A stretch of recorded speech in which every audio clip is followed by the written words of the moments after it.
బావగారు శివకుమార్ వారి యొక్క కుటుంబం కూడా ఇక్కడికి రావటానికి ముఖ్యంగా వినోద్ శివకుమార్ క్రైస్తవ కుటుంబంలోనికి వారు పరిచయం చేయబడటానికి దేవుడిచ్చిన కృపను బట్టి నేను సంతోషిస్తున్నాను. అయితే ఒక స్త్రీ యొక్క గుణాల గురించి మాట్లాడేటప్పుడు క్రైస్తవ వివాహాల్లో రెబ్కాను గురించి మాట్లాడతారు. రెబ్కా అనగా అర్థం ఏంటంటే బలమైన తాళ్లతో పేనబడిన పగ్గం. బలమైన తాళ్లతో పేనబడిన పగ్గము రెబ్కా అంటే దాని సాదృశ్యం ఏమిటంటే తన కుటుంబాన్ని ప్రార్థనతో విధేయతతో కంచె వేసి ఆ కుటుంబానికి ఒక గొప్ప స్త్రీగా కుటుంబ పురోగతి కొరకు పాటుపడే స్త్రీ అని అర్థం. రెబ్కా బలమైన పగ్గం. ఆదికాండం 24వ అధ్యాయం గురించి మనం ఆలోచన చేసినట్లయితే చాలా తలంపులు ఉన్నవి ఇందులో. అయితే రెబ్కాను గురించి 3 విషయాలు మనము ఇక్కడ చూస్తాం.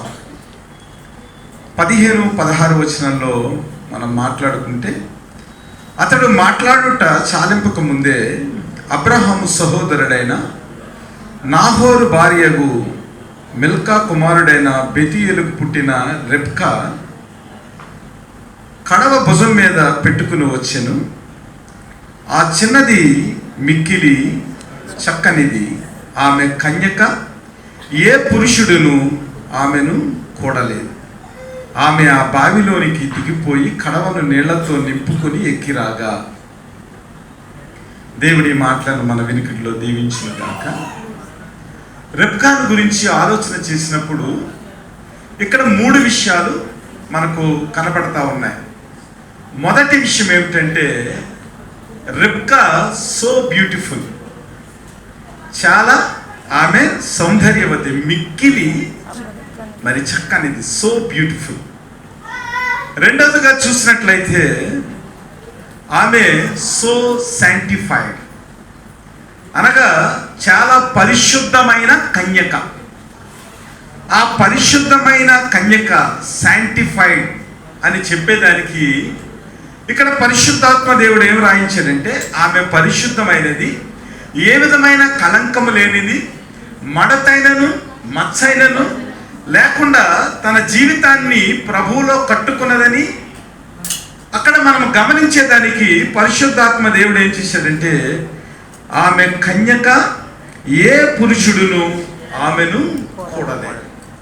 That indicates the sanctified women అనేది మనకు అక్కడ తెలుస్తుంది. అనగా పరిశుద్ధమైన కన్యక అనేదానికి శారీరక పరంగా మనము ఆలోచన చేసినట్లయితే ఏ పురుషునితోనూ కూడా సాంగత్యం లేని స్త్రీ ఎవరైతే ఉంటారో, కన్యక ఎవరైతే ఉంటారో ఆమె పరిశుద్ధమైన దానిగా కనబడుతుంది. ఇంకా మనము చూసినట్లయితే రెబ్కాలోని ఒక విశిష్టమైన గుణం ఏమిటంటే సో సాక్రిఫిషియల్, అనగా చాలా త్యాగపూరితమైన గుణము గల స్త్రీ. ఎంత త్యాగపూరితమైన గుణం గల స్త్రీ అంటే బావిలోనికి దిగిపోయి 10 ఒంటెలకు నీళ్లు మోసుకుని చేది ఒంటెలకు నీళ్లు పోసింది. సైన్స్ ప్రకారం మనం ఆలోచన చేసినట్లయితే ఒక ఒంటె 170 లీటర్ల నీటిని త్రాగుతుంది. 170 × 10 అంటే 1700 లీటర్ల నీటిని బావిలోనికి దిగిపోయి చేది 10 ఒంటెలకు పోసింది. అంటే ఎంత శారీరక పరంగా ఎంత దారుఢ్యం కలిగి ఉండాలి, దానికి మించి ఎంత శాంతం కలిగి ఉండాలి. మరి ఈ రోజున స్త్రీలు చూస్తే ఒక ఒంటి కన్నా నీరు పోయగలరా? Is it possible?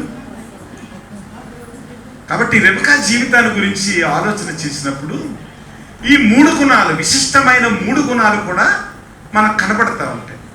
అలాగే వివాహ వ్యవస్థలోనికి ప్రవేశపెట్టబడే స్త్రీ, ప్రతి స్త్రీకి లేదా ప్రతి కన్యకకు ఈ 3 గుణాలు కలిగి ఉండాలి. ప్రత్యేకమైన గుణాలు. ఆమె సౌందర్యవతిగా ఉండాలి, ఆమె పరిశుద్ధమైన కన్యకగా ఉండాలి, అలాగే త్యాగపూరితమైన గుణాలు కలిగిన కన్యగా ఉంటే ఆ కన్యక తన ఇంటిని నడిపించుకుంటంలో, ఆ ఇంటి యొక్క బాధ్యతలను స్వీకరించడంలో, ఆ ఇంటికి ఒక మంచి అభివృద్ధిని తీసుకురావటంలో ఈ 3 గుణాలు కూడా చాలా విశిష్టమైన గుణాలు. అయితే మనం ఆత్మీయంగా ఆలోచన చేసినప్పుడు మనం శారీరకంగా మనుషులుగా ఎక్కువ ఆలోచన చేస్తూ ఉంటాం, కానీ ఆత్మీయంగా ఆలోచన చేసినప్పుడు ఈ 3 గుణాలు కూడా సంఘానికి వర్తిస్తాయి. అనగా క్రీస్తు, మనం చదువుకున్న లేఖన భాగం 2 కొరింథీ 11వ అధ్యాయంలో మనం చూసినట్లయితే క్రీస్తుకు పవిత్రమైన కన్యకగా ప్రదానం చేయబడటానికి సంఘం అక్కడ ఉంది. ఆ సంఘానికి సాదృశ్యంగా ప్రభువైన యేసుక్రీస్తుకు సాదృశ్యంగా ఇస్సాకు గారు ఉంటే, మరి సంఘానికి సాదృశ్యంగా రెబెకా కనబడుతుంది. ఈ రెబెకా స్థానంలో సంఘం ఉంది. అనగా ప్రభువైన యేసుక్రీస్తు చేత విమోచించబడిన మనము కూడా ఆత్మీయమైన సౌందర్యాన్ని కలిగి, పరిశుద్ధతను కలిగి, త్యాగపూరితమైన గుణాన్ని కలిగి ప్రభువైన యేసుక్రీస్తుకు మనము ప్రదానం చేయబడ్డామని మనము గమనించి మనం ఏం చేయాలంటే ఆ వరుడుకు తగ్గట్టుగా ఈ 3 విషయాల్లో ప్రతి విశ్వాసి కూడా క్రీస్తునందు పరిపూర్ణమైన వ్యక్తిత్వం కలిగి ఉండాలి. ఎందుకంటే అక్కడ రాయబడిన 3వ వచనంలో చూసినట్లయితే, మరి సర్పము కుయుక్తి చేత అవ్వను మోసగించి దేవుని యొక్క ప్రణాళిక నుంచి తప్పించింది. అక్కడికి వచ్చి దేవుడు చెప్పిన మాటలను చెరిపివేసి, దేవుడు ఏదైతే కట్టడి ఇచ్చాడో, దేవుడు ఏదైతే నిబంధన ఇచ్చాడో ఆ నిబంధనను తన కుయుక్తి చేత సర్పం ఏం చేసిందంటే వారికి మిస్గైడ్ లైన్స్ ఇచ్చి దేవుని యొక్క సహవాసం నుంచి, దేవుని యొక్క కంచెలో నుంచి వారిని కిందకు పడదోసింది. కాబట్టి ప్రతి క్రైస్తవ విశ్వాసి కూడా ప్రత్యేకమైన ఆ పరిశుద్ధత గురించి ఎక్కువ ఆలోచన కలిగి ఉండాలి. ఎందుకంటే పరిశుద్ధత లేకుండా ఎవడు కూడా దేవుణ్ణి సమీపించలేడు. ఆ పరిశుద్ధతను పోగొట్టుకుంటే మరి ఎలాగైతే ఆ రోజున అవ్వమ్మ గారు సర్పం యొక్క కుయుక్తిలో పడి తన యొక్క ఆత్మీయ సౌందర్యాన్ని లేదా దేవునితో ఉన్న సహవాసాన్ని మరి తొలగించబడి, ఆ సహవాసం నుంచి తొలగించబడి దేవుని యొక్క ప్రేమను పొందుకోలేని స్థితిలో వారు నెట్టివేయబడ్డారు. కాబట్టి క్రైస్తవులమైన మనము ప్రతి వారము కూడా దేవుని యొక్క ప్రేమలో హెచ్చరింపబడేది ఏమిటంటే పరిశుద్ధతను కలిగి జీవించాలి. ఈ లోకంలో సాతాను యొక్క కుయుక్తి, సాతాను యొక్క పన్నాగములు దేవుని యొక్క సహవాసం నుంచి, నిత్యత్వం నుంచి మనల్ని ఎప్పుడు కూడా అది మృంగివేయాలని చూస్తూ ఉంటాడు. వాడు అటు ఇటు తిరుగుతూ ఉంటాడు, ఎవరిని మృంగాలని మరి గర్జించు సింహం వలె వాడు చూస్తూ ఉంటాడు. కాబట్టి మనం ఎవ్వరం కూడా సాతాను యొక్క కుయుక్తిలో పడకుండా దేవుని యొక్క ప్రేమను జ్ఞాపకం చేసుకుని ఆయన యొక్క నిబంధనలో మనం నడిచేవారిగా ఉండాలి. ఇంకా 3వదిగా మనం చూసినట్లయితే క్రైస్తవులందరూ కూడా త్యాగపూరితమైన గుణాన్ని కలిగి ఉండాలి. ప్రభువైన యేసుక్రీస్తు వారు దేవాతి దేవుడు, ఆయన సర్వాన్ని సృజించినవాడు. కానీ పాపులమైన మన కొరకు పరలోకాన్ని విడిచి తన యొక్క హోందాతనాన్ని, తన రాజరికాన్ని, ఏదైతే ఉన్నతమైన స్థితి ఉందో ఆ స్థితి నుంచి ఆయన మన కొరకు సమర్పింపబడాలని ఆయన ఏం చేశారంటే శరీరధారిగా వచ్చి తనను తగ్గించుకుని తన ప్రేమను కలవరి శిలువలో మనం అనుభవించడానికి ఆయన కుమారుడిగా వచ్చి మనందరి కొరకు ఆయన త్యాగమైన ఆ క్రియను కలవరిగిరిలో చేయటం వల్ల మనం విమోచించబడి ఏదైతే దేవునితో సహవాసం మనము కోల్పోయామో ఆ సహవాసాన్ని ఆయన మరలా రిస్టోర్ చేసి తన ప్రేమను చూపించాడు. ఇది కేవలము ప్రభువైన యేసుక్రీస్తు వారి యొక్క ఆ త్యాగం వల్ల మనం మరలా తండ్రితో కోల్పోయిన ఆ సహవాసంలోనికి మనం పునరుద్ధరించబడ్డాం. కాబట్టి క్రైస్తవులందరూ కూడా ఈ 3 గుణాలు, ఆత్మీయమైన సౌందర్యాన్ని కలిగి ఉండాలి, అలాగే పరిశుద్ధత కలిగి ఉండాలి, అలాగే త్యాగపూరితమైన ఆ గొప్ప గుణాన్ని కలిగి ఉండాలి. అయితే దేవుని యొక్క నిబంధన ఏదైతే ఉందో, దేవుని యొక్క ప్రేమ ఏదైతే ఉందో, ఆ ప్రేమలో మనం నిలిచి ఉండేదానికి దేవుడు మనలను ప్రదానం చేసుకున్నాడు. మరి ప్రకటన గ్రంథంలో 19వ అధ్యాయానికి వెళ్ళినప్పుడు అక్కడ గొర్రెపిల్ల వివాహ మహోత్సవంలో మనందరికీ కూడా మరి పరిశుద్ధుల నీతి క్రియలనే వస్త్రాలు ఇవ్వబడతాయి. ఇప్పుడు ఎలాగైతే మనం వస్త్రాలు తీసుకున్నామో ఆ వస్త్రాలు ఇవ్వబడిన తర్వాత గొర్రెపిల్ల వివాహ మహోత్సవంలో ఆయనకు సంఘానికి మరి ఒక గొప్ప వివాహం జరుగుతుంది. ఆ విందులో పరిశుద్ధులైన వారు ప్రతి వారు కూడా పాల్గొంటారు. అదే హోషేయ గ్రంథము 2వ అధ్యాయము మనం చదువుకున్నాం, దాన్ని అందరూ వినాలి. హోషేయ గ్రంథము 2వ అధ్యాయము 9 నుంచి మనము చదువుకున్నాము. కాబట్టి అమ్మ 19వ వచనంలో, నీవు నిత్యము నాకుండునట్లుగా నేను నీతిని బట్టి తీర్పు తీర్చుట వలనను దయాదాక్షిణ్యములు చూపుట వలనను నిన్ను ప్రదానం చేసుకుందును.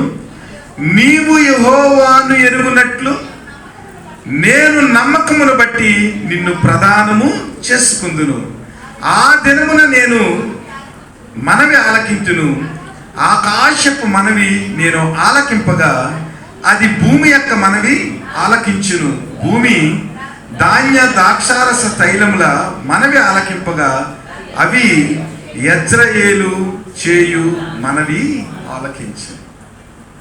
అంటే ఈ ప్రధానంలో మనకు కనిపించే ఒక ముఖ్యమైన విషయం ఏమిటంటే the faithfulness of braid groom. అంటే వరుడు ఎవరైతే ఉన్నారో ఆ వరుడు వధువుకు తన విశ్వాస్యతను ప్రకటించాలి. అది ఎలాగా ప్రకటింపబడిందంటే తనకున్న సమస్తాన్ని లేదా తాను ఎలాగైతే ప్రేమించాడో ఆ ప్రేమను చూపించేదానికి, తన విశ్వాసాన్ని ప్రకటించేదానికి, ఆ విశ్వాసముతో వరుడి యొక్క నీతితో వరుడి యొక్క దయాదాక్షిణ్యములతో మరి వధువుని ప్రదానం చేసుకోవాలి. అందుకనే మరి వినోద్ గారు ఏం చేశారంటే వారి యొక్క విశ్వాస్యతను చూపించేదానికి మరి చెల్లి ప్రియాంకను ప్రదానం చేసుకోవాలి. కాబట్టి ఆ ప్రదానంలో ప్రభువైన యేసుక్రీస్తు వారు ఎలాగైతే తన శరీరాన్ని మనకు అర్పించి ఆ త్యాగపూరితమైన గుణం ద్వారా మనల్ని ఎలాగైతే ప్రదానం చేసుకున్నారో, ఆ నీతి ఏదైతే ఉందో, దేవుని యొక్క తీర్పు ఏదైతే ఉందో, దేవుని యొక్క దయాదాక్షిణ్యాలు ఏవైతే ఉన్నావో అవన్నిటినీ కూడా వినోద్ గారు ఏం చేశారంటే తన ప్రేమను చూపించడానికి, తన విశ్వాస్యతను చూపించడానికి, తన యొక్క త్యాగ బుద్ధిని చూపించడానికి ఏం చేశారంటే ఆయన పళ్ళు, పలహారాలు, వస్త్రాలు ఇవన్నీ తెచ్చి మరి ఈ రోజున మరి చెల్లిని ప్రదానం చేసుకున్నారు. ఇవన్నీ ఎందుకు దేవుడు మన జీవితంలో, ఒక విశ్వాస జీవితంలో దేవుడు తన రక్తాన్ని ఎందుకు కార్చాడు? ఒక విశ్వాసి కొరకు ఆయన కలువరి శిలువలో అంత త్యాగాన్ని ఎందుకు చేశాడంటే ఆ వధువు యొక్క సౌందర్యాన్ని బట్టి మనం ముందుగా చెప్పుకున్నాం కదా, రెబకాలో ఉన్న గుణాలు, ఏదైతే త్యాగపూరితమైన స్థితి ఉందో, ఏదైతే పవిత్రమైన స్థితి ఉందో, ఏదైతే ఆత్మీయమైన అందం కలిగి ఉందో, ఆ అందాన్ని, పవిత్రతను, ఆ త్యాగాన్ని జ్ఞాపకం చేసుకుని తన యొక్క విశ్వాసత చేత మరి ప్రదానం చేసుకున్నట్లు ప్రభువైన యేసుక్రీస్తు వారు కూడా మన సౌందర్యాన్ని కోరిన వరుడైన. అందుకనే ఆయన కలువరి శిలువలో తన చివరి రక్తపు బొట్టును కూడా ఇచ్చి మనను సొంతం చేసుకున్నాడు. ఈ లోకంలో ఉన్న వ్యక్తులైతే ఒక స్త్రీని సొంతం చేసుకున్న దానికి తన యొక్క ఆశీర్వదిస్తారు, తనకు కలిగి ఉన్న సమస్తాన్ని వారికి సమర్పించి ఆ యొక్క స్త్రీని కొనుక్కుంటూ ఉంటారు. కానీ ప్రభువైన యేసుక్రీస్తు వారు అలా కాదండి. ప్రభువైన యేసుక్రీస్తు వారు తన స్వరక్తం ఇచ్చి తన సంఘాన్ని ఆయన కొనుక్కున్నాడు, తన సంఘాన్ని సంపాదించుకున్నాడు.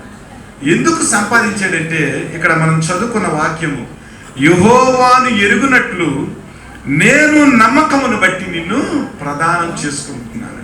అంటే మన యొక్క అంతిమ లక్ష్యం ఏమిటంటే you have to known the name of Jesus Christ, అనగా ప్రభువైన యేసుక్రీస్తు యొక్క నామాన్ని మనం అందరం ఎరుగునట్లు.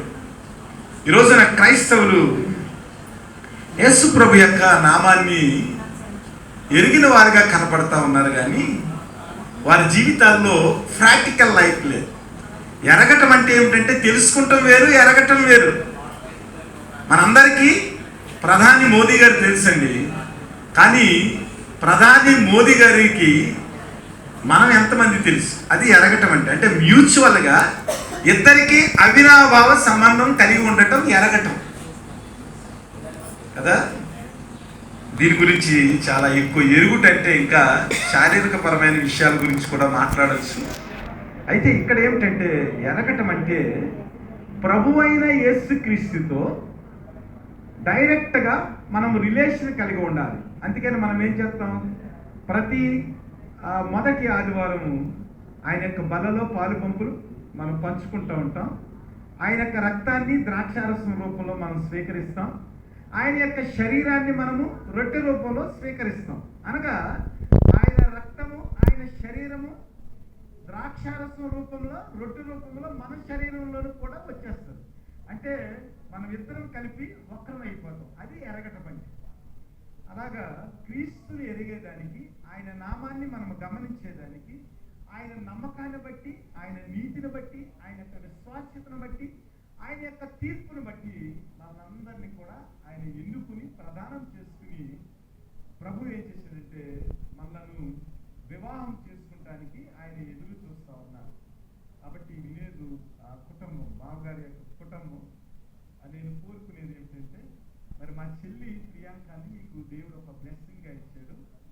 దేవుని యొక్క నామాన్ని మీరందరూ ఎరిగినట్లు, క్రీస్తులో మీరందరూ స్థాపింపబడినట్లు, ఆ చెల్లి యొక్క ఆదరణ బట్టి, చెల్లి యొక్క పవిత్రతను బట్టి, చెల్లి యొక్క ఆత్మీయమైన సౌందర్యాన్ని బట్టి, అంటే శారీరకపరమైన సౌందర్యం కాదు, కానీ క్రైస్తవుల్లో ఎక్కువ ఉండేది ఏంటంటే ఆత్మపరమైన సౌందర్యం. అనగా వారు చూపే దయ కానీ, వారు మాట్లాడే విధానం కానీ, వారు తమ క్రియల ద్వారా ఇతరులను ఆకట్టుకునే విధానం కానీ, ఇవన్నీ కూడా ప్రభువైన యేసుక్రీస్తులోని గుణాలు. అలాగే మా చెల్లి ప్రియాంక మరి ఆత్మీయమైన సౌందర్యం కలిగిన స్త్రీ, అలాగే పవిత్రమైన కన్యక, అన్నిటికీ మించి త్యాగపూరితమైన గుణము కలిగిన ఒక గొప్ప సహోదరి మా చెల్లి మరి ప్రియాంక. అట్టి మంచి లక్షణాలు కలిగిన ప్రియాంకతో మీ కుటుంబంలో మీరు స్థానం ఇచ్చినందుకు మీకు వందనాలు చెల్లించుకుంటూ, మరి ఇచ్చిన అవకాశం బట్టి అయ్యగారికి ప్రత్యేకమైన వందనాలు తెలియజేస్తూ, దేవుడు